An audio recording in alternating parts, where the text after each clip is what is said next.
Royal Challengers Bengaluru RCB IPL ফাইনালে পৌঁছেছে এবং তাদের সমর্থকরা খুবই আশাবাদী যে এবার তারা চ্যাম্পিয়ন হবে। তবে একটি অদ্ভুত কারণে তারা চান না বিরাট কোহলি অরেঞ্জ ক্যাপ জিতুক। এর পেছনের কারণটি হলো একটি প্রচলিত বিশ্বাস।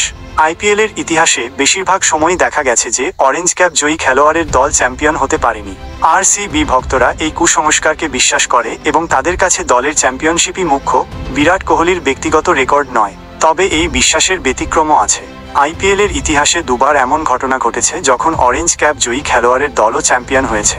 2014 সালে Kolkata Knight Riders KKR champion হয়েছিল এবং রবিন উথাপ্পা অরেঞ্জ ক্যাপ জিতেছিলেন। 2021 সালে Chennai super kings CSK champion হয়েছিল এবং ঋতুরাজ গায়কোয়াড় অরেঞ্জ ক্যাপ জিতেছিলেন। কিন্তু এতদ সত্ত্বেও আরসিবি ভক্তরা ঝুঁকি নিতে চান না। তারা চান যে বেঙ্গালুরু এইবার খেতাব জিতুক, এমনকি যদি এর জন্য বিরাট কোহলি অরেঞ্জ ক্যাপ না পান।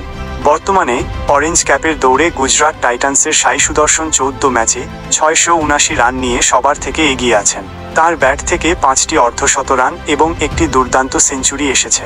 তিনি 20টি ছক্কাও হাঁকিয়েছেন। বিরাট কোহলিও অরেঞ্জ ক্যাপের দৌড়ে আছেন, তার বর্তমান রান 614।